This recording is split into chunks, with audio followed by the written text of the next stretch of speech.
Kakinada rural మండలం తిమ్మాపురం ప్రజ్ఞ function హాల్లో నిర్వహించిన పాత్రికేయ సమావేశంలో జనసేన పార్టీ అధ్యక్షులు శ్రీ పవన్ కళ్యాణ్ గారిపై వైసీపీ నాయకుడు చేసిన అనుచిత వ్యాఖ్యలను తీవ్రంగా ఖండించారు. 16 నెలలు జైల్లో ఉండి క్రిమినల్స్ ని జగన్ తయారు చేశారు. వైసీపీ పార్టీ ఎమ్మెల్సీ అనంతబాబు దళిత డ్రైవర్ సుబ్రహ్మణ్యంని హత్య చేసి డోర్ డెలివరీ చేసే నిందితుడికి మద్దతు పలికి అండగా నిలిచిన మీరు డిప్యూటీ సీఎం శ్రీ పవన్ కళ్యాణ్ గారి గురించి మాట్లాడతారా? మీ అధినాయకుడి మెప్పు కోసం ఇష్టం వచ్చినట్టు మాట్లాడితే చూస్తూ ఊరుకునేది లేదని వైసీపీ కాపు నాయకులను హెచ్చరించారు. కూటమి ప్రభుత్వం 2 ఏళ్ల పాలనలో చేసిన అభివృద్ధి, సంక్షేమ కార్యక్రమాలు చూసి ఓర్వలేక ఇటువంటి కుటిల రాజకీయాలు చేస్తున్నారని మండిపడ్డారు. జనసేన పార్టీ అధినేత పవన్ కళ్యాణ్ గారు ఒక సామాన్య కార్యకర్త కొట్టె సాయికి శ్రీకాళహస్తి చైర్మన్గా నియమించారు. అది సామాన్య కార్యకర్తకు పవన్ కళ్యాణ్ గారిచ్చిన గౌరవం. జగన్కి పులివెందులలో కాకుండా కాకినాడ రూరల్లో నాపై పోటీ చేసే దమ్ముందా అని సవాల్ విసిరారు. అదే ఆయన చెప్తా ఉన్నారు, మీరు కులాలు గోల వదలరా అని చెప్పి నిన్న కూడా రిక్వెస్ట్ చేశారు, దయచేసి కులాల గోల వదలండి, నన్ను ఉండనివ్వండి, నన్ను రాజకీయం చేసుకొని రెస్ట్రిక్ట్ చేస్తే తెల్లారితో మీటింగ్లో చెత్తంతా వాగుతారా? ఒకటైతే చెప్తా ఉన్నాను, పొడిచేస్తారా నరికేస్తారంటే పొడిచేయడం నరికేయడం మా సంస్కృతి కాదు, కానీ ఒకటైతే చెప్పగలను, తోలు తీసేస్తాం, అందులో సందేహం లేదు. ఇంకా ఒక్కొక్క పురుగుని ఏరేస్తాం. పురుగులు ఏరి టైం అయింది, పంట వేసిన వెంటనే పురుగు పట్టింది, ఇప్పుడు స్టార్ట్ చేసాం, ఇప్పుడు పురుగులు బయటకు వస్తున్నాయి. ఇప్పుడు మొన్న చూస్తున్నాను ఏదో వెళ్ళిపోటట, ఎవరిని వెళ్ళిపోటు పోస్తాడు? ప్రజలకు చెప్పిన అన్ని కార్యక్రమాలు చేసావా? 3 బాకీ ఉన్నాం. పెన్షన్లు, కొత్త పెన్షన్లు, ఒంటరి మహిళ, హౌసింగ్ మేము చేసిన తప్పు కాదు, మీరు చేసిన తప్పే. చెత్త చేసి పారేసాడు. అది పర్మనెంట్గా ఇల్లు అన్నది పర్మనెంట్గా ఇచ్చేది, అది ఎవడు పడితే ఆడికి ఇలా జల్లేస్తే జల్లేది కాదు. అది మనం ఒక సైట్ ఒకరికి జల్లేస్తే ఆ సైట్లో ఎవడో ఇల్లు కట్టించుకుంటే ఆడు ఎంత నష్టపోతాడు? దానికి అంతా ఒక సిస్టమ్ ఉంటుంది, ఆ సిస్టమ్ చేయకుండా జల్లేసారు, దాన్ని బయటికి తీస్తూ ఉన్నాం. హౌసింగ్ అయితే తప్ప వెన్నుపోటు సభలు, ఇటువంటి సభలు పెట్టి మా యొక్క సంక్షేమ కార్యక్రమాలకు కానీ అభివృద్ధి కార్యక్రమాలకు కానీ ఏ గ్రామంలోనైనా ఎక్కడైనా అడ్డొస్తే సోకాళ్ళు ఇలాంటి నాయకులు ఎంతమంది వచ్చినా సరే వాళ్ళు కూడా చెప్పు దెబ్బలు తన్నులు తింటారు, తినే వెళ్తారని చెప్పి నేను ఇక్కడ ఇవాళ మీటింగ్ పెట్టిన ప్రతి ఒక్క నాయకుడికి కూడా హెచ్చరిస్తూ చెప్తా ఉన్నాను. అలాగే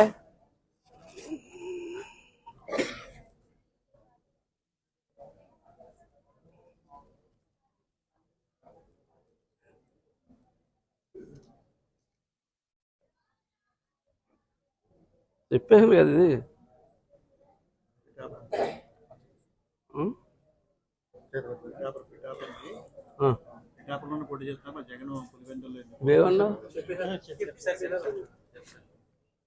సరే. ఇప్పుడు ఒక విషయం ఓవరాల్ కంక్లూజన్కి వద్దాం. ఈ నాయకులందరూ పవన్ కళ్యాణ్ గారు పిఠాపురంలోనే పోటీ చేయడం, ఇంకో చోట చేయకూడదు అంటారు. ఖచ్చితంగా చేస్తారు. జగన్ వచ్చి కాకినాడ రూరల్లో పోటీ చేయమని వదిలి, కడప జిల్లా వదిలి ఇక్కడికి వచ్చి పోటీ చేయమనండి. ఆ కొడుకుని రమ్మనండి ఇక్కడికి, ఈ జిల్లాలోకి వచ్చి ఇక్కడ పోటీ చేయమనండి. ఆయన పోటీ చేయమంటే ఆడు పోటీ చేసిన రోజు ఆ దమ్ము ఆడుకుంటే ఖచ్చితంగా మేము మారుతామని చెప్తా ఉన్నాను. కడపలో పోలింగులు మేము చూసాం, మేము వెళ్ళాం, చాలా పోలింగులకు వెళ్ళాం. మేము సిద్ధవాడంలో మేము సభ పెట్టుకుంటే అల్లిపోయి అద్దె కుర్చీలు కూడా ఇవ్వడానికి లేకుండా అడ్డు పెట్టేసి బద్వేలు నుంచి అద్దె కుర్చీలు తెచ్చుకుని, ఆంధ్రప్రభ పేరు మీద టెంటర్ తెచ్చుకుని, ఇలా తెచ్చుకుని, కాకినాడ నుంచి పాసలు తెచ్చుకుని, ఎక్కడో రైల్వే కోడూరు నుంచి పులిహార తెచ్చుకుని అంతలా కట్టడి చేసి, అంటే పవన్ కళ్యాణ్ అన్నాడు ఎక్కడ సైట్ ఇవ్వకుండా సైట్ ఇచ్చిన వాళ్ళు ఏడిపిస్తే సిద్ధవాటంలో పట్టుకెళ్ళి మీటింగ్ పెట్టాం. అక్కడికి 15-20 కిలోమీటర్ల లోపల ఒక కోట దగ్గర మీటింగ్ పెడితే అక్కడ కూడా తండోపతండాలుగా వేళ జనం వచ్చేసారు. ఎంత జనం వచ్చారంటే పెద్ద ఎత్తున మహిళలు వచ్చేసారు కడపలో.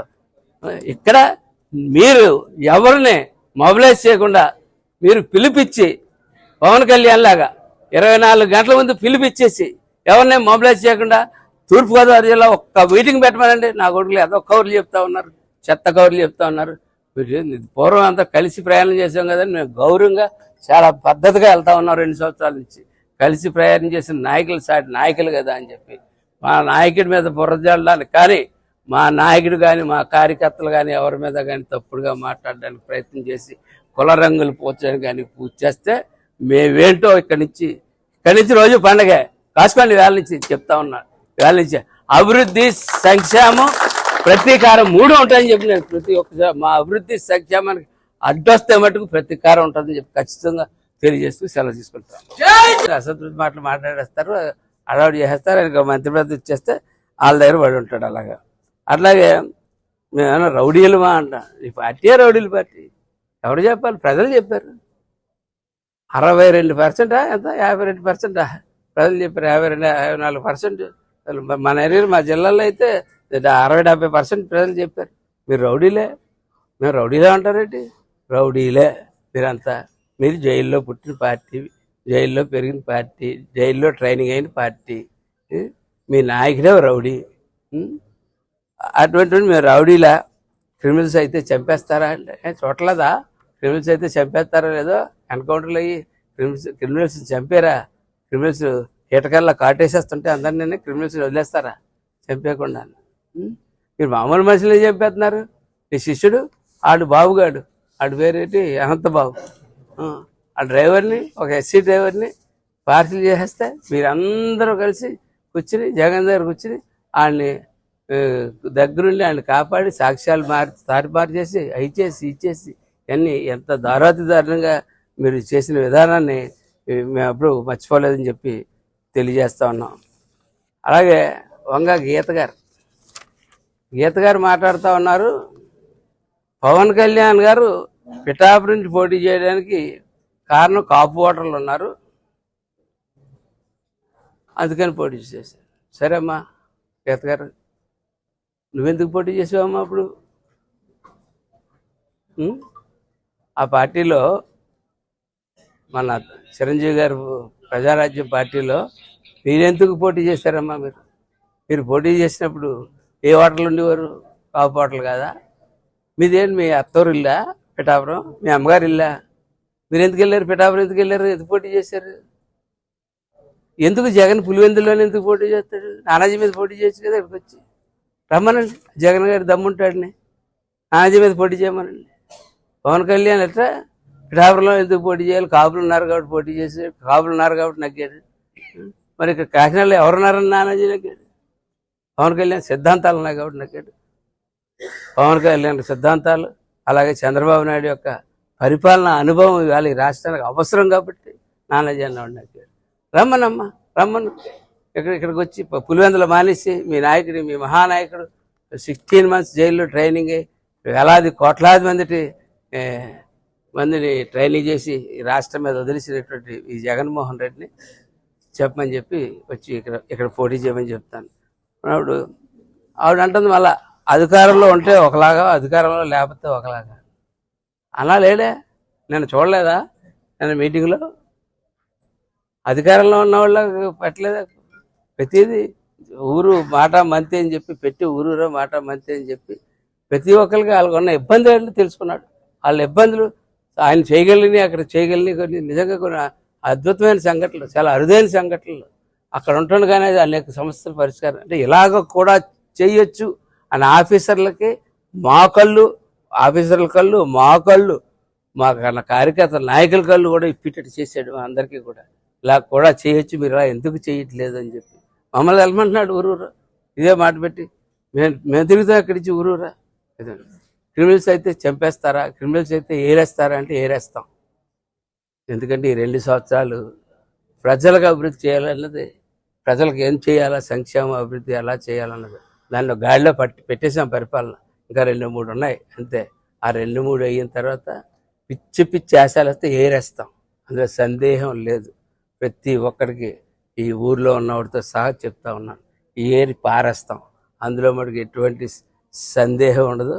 పవన్ కళ్యాణ్ అన్న మాట తర్వాత ఒక పలుకు ఎక్స్ట్రా పలికినా నాలికి చీరేస్తాం, అందులో సందేహం లేదని చెప్పి పేరు నానికి ఎవరైతే చెప్తారో తిమ్మతులుగా అయితే అవ్వచ్చు, ఇంకా ఎవరైతే మాట్లాడుతూ ఉన్నారు చెక్కపూడి రాజా, ఇతర రకరకాల మనుషులు మాట్లాడుతూ ఉన్నారు. ఏంటంటాడు, కొట్టే సాయిని ఈ కుక్కల మీటింగ్లో ఒక రాడు చెప్పారు, కొట్టే సాయి అన్నవాడిని కొడితే రాజకీయ లబ్ధి కోసం అక్కడికి వెళ్ళిపోయాడు. ఇంత పెద్ద అంత సీన్లు చేస్తాడు, క్రియేట్ చేస్తాడు అన్నాడు. సీన్లు క్రియేట్ చేయడం కాదు, కొట్టే సాయి అన్నవాడి గురించి నిలబడి ఆవేళ అతనికి దెబ్బలు తగిలితే వెళ్ళి, ఆవేళ నాకు దెబ్బలు తగిలితే రాత్రి ఢిల్లీలో ఎన్డీఏ సమావేశం పెట్టుకుని బీజేపీతో పొత్తు గురించి మాట్లాడుకోవడానికి ఒక పెద్ద సమావేశానికి 3 రోజుల దాకా రానించి నాకే స్వయంగా చెప్పి వెళ్ళినట్టు ఆయన, నేను కారు ఎక్కిదో నేను దగ్గరికి వెళ్ళి, సార్ ఇక్కడ ఏదో ఈ పొత్తు లేదు, ఇక్కడ చేసుకుంటే బాగుంటుంది సార్ ఏదో అడిగితే, నాకు తెలుసు కదా నానాజీ గారు, నేను అన్ని పైన చక్కబెట్టుకున్నాను వెళ్తున్నానని చెప్పి వెళ్ళాడు ఆయన. వెళ్ళిన ఆయన మా ఒంటి మీద దెబ్బడింది అనగానే పర్యటన వెళ్ళి మార్పుని వచ్చినటువంటి నాయకుడు పవన్ కళ్యాణ్ గారు. అలాగే కొట్టేసాయి విషయంలో కూడా అట్లాగే వెళ్తాడు, అట్లాగే వెళ్ళాడు. ఈవేళ ఆ కొట్టేసాయిని ఈవేళ శ్రీకాళహస్తి చైర్మన్ చేసేట అతను. అంతేగాని మీకులాగా జైలు సంస్కారం, అలాగే డబ్బులు తీసుకుని మోసం చేయడాలు ఇటువంటివన్నీ చేతకాకు అని చెప్పి తెలియజేస్తాను. అంటే ఇంకా మాట్లాడాడు అతను ఎవరు, ఈ పేరుని నాని అన్నవాడు. వీడికి ఈ నాలికి అద్దు పద్దు లేదు, వీడు రోజు ఏదో పనికిమాలిన మాటలు మాట్లాడుతూ ఉన్నాడు. మిగిలిన కుక్కలన్నీ కొంచెం నోరు మూసుకున్నా, ఈ కుక్క కంటిన్యూస్గా మాట్లాడుతూ ఉంది. అసలు అతను మాట్లాడేట్లకి అర్థం ఏమీ ఉండదు. ఇతను కూడా అంబోతురాంబాబు ఒకడు, ఇటువంటి వాళ్ళు వీళ్ళంతా కాపులట. వీళ్ళు ఆ రోజుల్లో 5 సంవత్సరాల్లో ఇక్కడ చంద్రశేఖర్ రెడ్డి అతని యొక్క అనుచరులు దౌర్జన్యం చేసి కాపులను కొడతా ఉంటే మీరంతా ఏమయ్యారు? ఆ వేళ ఎందుకు మీరెవరు మాట్లాడలేదు? కనీసం మీరు ఒక్కరన్నా ఖండించారా? ఈ విధానం తప్పు అని. ఇప్పుడు అతని ఇంటి మీదకి వెళ్తే కొట్టేమనండి, అంతే తప్పులేదు, డౌటే లేదు. అతని ఇంటి మీదకి వెళ్తే కొట్టేమనండి. ఎక్కడ సాయిబాబా గుడి, ఎక్కడ ఇల్లు, అందులో వేలాది మంది జనాన్ని భానుగుడి సెంటర్లో ఉండిపోతే ఏదో 10 మంది కుర్రోళ్ళు అక్కడికి వెళ్తే వాళ్ళు వెనక్కి తీసుకురావడానికి వెళ్తే అక్కడ ఇంకా వాళ్ళ ఇంటికి ఇంకా 1.5 దూరం అవతల వచ్చేసి, అంటే అంత ప్రిపరేషన్తో వచ్చేసారు. అందరికీ నమస్కారం. జనసేన పార్టీ అధ్యక్షులు, ఈ రాష్ట్ర ఉప ముఖ్యమంత్రి పవన్ కళ్యాణ్ గారు ఆధ్వర్యంలో మొన్న ఢిల్లీ వెళ్ళాం. అందరూ ఢిల్లీలో నేషన్ ఫస్ట్ అంటే జియో పాలిటిక్స్ని బట్టి ఇవాళ నేషన్ ఫస్ట్, దేశభక్తి చాలా అవసరమైన రోజులు మళ్ళీ వచ్చాయి. ఆ పరిస్థితులు అన్నట్టు చక్కటి కార్యక్రమం పెట్టి, అట్లాగే ప్రతి మంత్రిని కలిసి రాష్ట్ర అభివృద్ధికి ఏం కావాలని అడగడం జరిగింది. అందులో భాగంగానే రాష్ట్ర ప్రజలకి అనేక ఏజెన్సీల ద్వారా అనేక రకాలుగా ఏం కావాలో తెలుసుకున్నది, కానీ ఆయన తృప్తి పొందలేదు. అలాగే అందుకని ఊరూరా మాటా మంతి అనే చక్కటి కార్యక్రమం మన అదృష్టం ఏంటంటే కాకినాడ జిల్లాలో కాకినాడ నుంచి మనం ప్రారంభించినప్పుడు ఈ లోపల 2 రోజుల నుంచి ఏదో కొన్ని కార్పొరేట్లు అడౌట్ చేస్తూ ఉన్నాయి. ఒక డాన్ బాస్కో మనిషి ఏ క్రిమినల్ కేసులో చూసినా ఒక దళితుడి గుండె గీసిన కేసు దగ్గర నుంచి అనేక కబ్జాల్లో పరోక్షంగానో ప్రత్యక్షంగానో ప్రమేయం ఉంటున్నట్టు ఒక కాపు నాయకుడు ఇంట్లో ఈ వైసీపీ ఇప్పుడు కొత్తగా కాపులు అన్నది గుర్తొచ్చి, జగన్మోహన్ రెడ్డి దగ్గర ఉన్నసేపు కాపులు అన్న సంగతి ఎవరికి గుర్తురాల, ఇప్పుడు గుర్తొచ్చింది కాపులు అన్న సంగతి గుర్తొచ్చి ఏదో మీటింగ్ పెట్టుకుంటున్నారు. పోనీ రెడ్ కాపులు ఏదో మీటింగ్ పెట్టుకుంటారు, దాని ప్రతి ఒక్కరికి హక్కు ఉంది. అది కాపులు పెట్టుకుంటారు, రెడ్ కాపులు పెట్టుకుంటారు, అన్ని మీటింగ్లు పెట్టుకుని వారు మాట్లాడినటువంటి అంశాలకి నేను సమాధానం చెప్తాను. ఒక వ్యక్తి చెప్తాడు,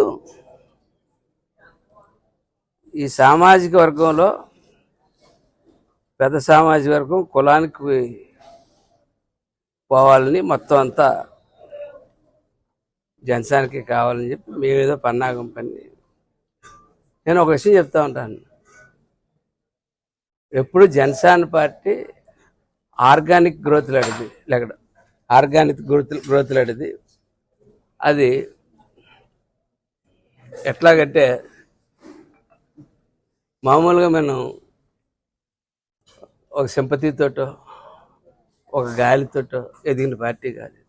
సభ్యత్వాల దగ్గర నుంచి చేసుకుని నెమ్మదిగా వార్డు మెంబర్లు, సర్పంచ్లు అన్ని వరుసగా ఒకటి అన్నీ పెట్టుకుని చేసుకుంటా ఈరోజు ఒక 21 మంది ఎమ్మెల్యేలు, 3 ఎమ్మెల్సీలు, అట్లాగే 3 ఎంపీలు ఆ స్థాయికి ఎదిరిన పార్టీ. ఏదో గాలికో సింపతిగా ఇందిరాగాంధీ చచ్చిపోతే వాళ్ళ అబ్బాయికి ఓట్లు వేసేస్తే, రాహుల్ గాంధీ చచ్చిపోతే కాంగ్రెస్ పార్టీకి ఓటు వేసేస్తే, రాజశేఖర రెడ్డి చచ్చిపోతే వాళ్ళ కొడుకుని ముఖ్యమంత్రి చేసి అట్లా వచ్చిన పార్టీ కాదు ఇది. ఇది జనంలో వచ్చి జనం యొక్క ఇంతటి పుట్టినట్టు జనసేన పార్టీ. ఈ పార్టీ కులం అది ఉండదు. అది చాలా ఖచ్చితంగా ఆయన పలుమార్లు చెప్పాడు. దానికి ఇప్పుడు కొత్త పన్నాగం ఏంటంటే ఈ 2 పార్టీలు కలిసి ఉన్నాయి. ఈ 2 పార్టీలు ఎందుకు కలిసాయి? ఒక మహా విధ్వంసం తర్వాత ఆ విధ్వంసాన్ని బాగు చేయడానికి ఈ 2 పార్టీలు కలిసే తప్ప సహజంగా ఆ పార్టీ సిద్ధాంతాలకి మా పార్టీ సిద్ధాంతాలు వేరు. కానీ ప్రజల కోసం మా సిద్ధాంతాలని ఒకరినొకరు మలుచుకుని ఈవేళ ముందుకి వెళ్ళడం జరుగుతుంది. అటువంటి కార్యక్రమంలో ఈయన చెప్తా ఉన్నాడు ఏంటంటే 4 కార్పొరేషన్ చైర్మన్లు, 4 ఎమ్మెల్యేలకు 10 మందికి ఎమ్మెల్యేలు ఇచ్చేస్తే అయిపోయిందా అని చెప్పి ఆయన ఇంటికాడ తోట తిమ్మతులు గారు పెట్టి అభివృద్ధి ఏం చేశారు మీరు అని చెప్పి అడుగుతా ఉన్నాడు. అభివృద్ధి గురించి నీకేం తెలుసు? అభివృద్ధి గురించి నేను చెప్తాను, ఆలోచించండి. మీరు డిస్ట్రాక్షన్కి మొదటి పేరు. మీరు చెప్తున్న కాపులకి ఎడ్యుకేషన్ లోన్లో, ఎడ్యుకేషన్స్ రిజర్వేషన్లో ఓసీకి, ఓబీసీకి 10% ఇస్తే, ఆయా చంద్రబాబు నాయుడు 5% అందులో కాపులకు ప్రత్యేకంగా ఇస్తే, నువ్వు అధికారం ఎక్కిన మరుక్షణమే మొట్టమొదట ఈరే మేము పిఆర్ కాలేజీలోకి వెళ్ళి ఎంత అల్లరి చేసినా, ఎంత అడావిడి చేసినా సరే ఒప్పుకోలేదు, ఎవరో తీసేసారు. మీరు కాపుల గురించి మాట్లాడుతున్నారు, కాపుల గురించి ఒక మీటింగ్ పెడుతున్నారు. మీలో ఇంకో పెద్ద మనిషిని ఇప్పుడు మాట్లాడకూడదు, యాక్చువల్గా ఒంట్లో బాగోలేదంట, కానీ సందర్భం ఒక పెద్ద మనిషిని నమ్ముకుని కొన్నారు ఇలా మీలోనే. ఆయన పేరు ఏకంగా ఇంటి కులమే మార్చేసుకున్నాడు ఆయన. అంటే మీరు 2 కాపులు అంటే మీరు బాధపడుతున్నారు. మరి మీరు ఎందుకంటే మీ పార్టీలో ఉన్నాడు ఇవాళ అక్కడ సమావేశం అయిందంతా 2 కాపులే సమావేశం అయ్యారు. ఇంకా ఎవరన్నా మరి కాపు నాయకులను తిరుగుతున్న వాళ్ళు ఎవరు బయట ఎవరు పెద్దగా ఏం కనపడలేదు నాకు. ఇదంతా ఒక వైసీపీ నాయకులే కనపడ్డారు అక్కడ. ఆ రకంగా 10% నుంచి. అలాగే కాపు కార్పొరేషన్ ద్వారా అనేక మందికి ఆళ్ళ చంద్రబాబు నాయుడు ఎడ్యుకేషన్ లోన్స్ ఇచ్చాడు, ఫారెన్ పంపించాడు, అమెరికా చదువులు, లండన్ చదువులు, అనేక చదువులు చదివించాడు. అంటే చంద్రబాబు నాయుడు ఆయనకు అవకాశం వచ్చింది చేశాడు. మీకు అవకాశం వచ్చినట్టు మీరు చేయలేకపోయారు. ఇవాళ పవన్ కళ్యాణ్ అన్ని కులాలకి అవకాశం వచ్చింది, అన్ని కులాలకి చేస్తున్నారు. చేస్తుంటే పవన్ కళ్యాణ్ అన్న అతన్ని పొడిచేయడానికి, వెనక నుంచి పొడిచేయడానికి 16 నెలలు జైల్లో ట్రైనింగ్ అయ్యి వచ్చినటువంటి ఒక నేరస్తుడి దగ్గరికి మీరు చేరి ఈ రాష్ట్రంలో అనేక వేల మంది క్రిమినల్స్ తయారు చేసినటువంటి పార్టీ మీ పార్టీ. ఈవేళ వాళ్ళ పిల్లలను కూడా స్కూల్కి పంపించుకోలేని పరిస్థితి, వాళ్ళ పిల్లల్ని ఉద్యోగాలకు పంపించుకోలేని పరిస్థితి మేము ఉన్నామని ఈవేళ మేము భరోసా ఇచ్చి మేము అన్నింటిని నడుపుతూ ఉన్నాం. అటువంటి పరిస్థితుల్లో ఇవాళ బొత్స సత్యనారాయణ గారు చెప్తా ఉన్నాడు ఏంటి, రాష్ట్రంలో కాపులకు జరుగుతున్న అన్యాయానికి మేము అందరూ అండగా ఉంటామని చెప్పి భరోసా ఇస్తాను. మరి 5 సంవత్సరాలు ఎందుకు ఈ రిజర్వేషన్లు తీసేసినప్పుడు, ఈ లోన్లు తీసేసినప్పుడు బొత్స సత్యనారాయణ గారు ఏమైపోయారు? ఆవేళ బొత్స సత్యనారాయణ గారు దీని గురించి ఏ రోజు మాట్లాడలేదే. ఆయనకు మంత్రి పదవి ఇచ్చేస్తే జాయిగా ఆమె మంత్రి పదవి దాకా అంటే కర్రకి మేకులు కొట్టా, బెడ్ల కంకర బెడ్లు అన్ని స్టాక్ల. అంటే అక్కడ ధర్నా చేస్తున్నంతసేపు అంటే మేము 10 నిమిషాలు అక్కడికి వెళ్ళకపోతే ధర్నా దగ్గరికి వచ్చి మమ్మల్ని కొట్టేద్దరనమాట. ఈ వేళకి మా మీద దొంగ కేసులు పెట్టి వాళ్ళ మీద ఒక్క కేసు కూడా పెట్టకుండా 6 సంవత్సరాల నుంచి మేము అలా తిరుగుతూ ఉంటే ఆ కేసు 5 సంవత్సరాల నుంచి వాయిదాలకి అప్పుడు కాపులు మీకు ఎవరికి గుర్తు రాలేదా? కాపుల గురించి మాట్లాడడం గుర్తు రాలేదా? కాపులు మీటింగ్ పెట్టేస్తున్నారు. దేనికి కాపులకి ఏ లబ్ధి చేద్దాం అన్నది మీ మీటింగ్ అంత సారాంశంలో నాకు కాపులకి ఎక్కడ లబ్ధి చేసేది ఏం మాట్లాడలేదు మీరు. మా జగన్ వస్తే కాపులకి ఇచ్చేస్తాం అచ్చేస్తాం అన్నది ఏది ఎక్కడ నాకు కనపడలేదు ఇది మీరు మాట్లాడిన మాటల్లో. కాపులు పవన్ కళ్యాణ్ వెనకాల వెళ్ళిపోతున్నారు. కాపులు కాదు అన్ని కులాలు వచ్చారు. నా బూతులు చూడండి. ఇవాళ కాకినాడలో నేను కాకినాడ రోడ్లో పోటీ చేస్తే 8 బూతుల్లో నాకు మైనస్ వచ్చాయి. అవి కూడా మైనస్ 27, 30, 34 అలాగా. అంటే కొన్ని బూతుల్లో మాకు రావనుకున్న బూతుల్లో కూడా అంత స్వల్పమైన మైనస్లతో వచ్చినటువంటి అన్ని కులాల వారు అన్ని రకాల వారు ఓటేస్తే వచ్చినటువంటిది. అదే ఆయన చెప్తా ఉన్నారు. మీరు కులాలు గోల వదలరా అని చెప్పి నిన్న కూడా రిక్వెస్ట్ చేశారు. దయచేసి కులాల గోల వదలండి, నన్ను ఉండనివ్వండి, నన్ను రాజకీయం చేసుకొని రెస్ట్రిక్ట్ చేస్తే తెల్లారితో మీటింగ్లో చెత్తంతా వాగుతారా? ఒకటైతే చెప్తా ఉన్నాను, పొడిచేస్తారా నరికేస్తారంటే పొడిచేయడం నరికేయడం మా సంస్కృతి కాదు. కానీ ఒకటైతే చెప్పగలను, తోలు తీసేస్తాం, అందులో సందేహం లేదు. ఇంకా ఒక్కొక్క పురుగుని ఏరేస్తాం. పురుగులు ఏరి టైం అయింది. పంట వేసిన వెంటనే పురుగు పట్టింది. ఇప్పుడు స్టార్ట్ చేసాం. ఇప్పుడు పురుగులు బయటకు వస్తున్నాయి. ఇప్పుడు మొన్న చూస్తున్నాను ఏంటది ఎండిపోటట. ఎవరిని ఎండిపోటు పోస్తాడు? ప్రజలకు చెప్పిన అన్ని కార్యక్రమాలు చేసావా? 3 బాకీ ఉన్నాం.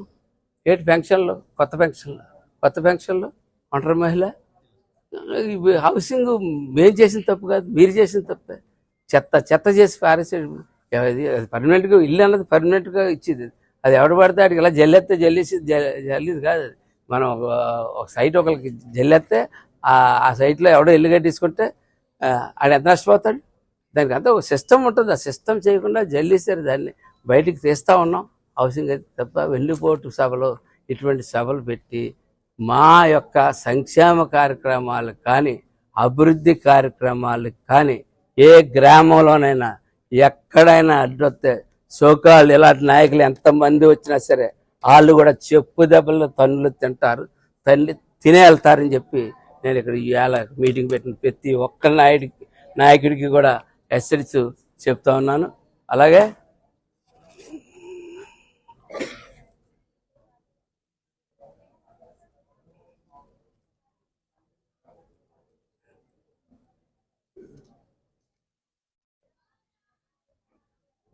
చెప్పాను కదా ఇది.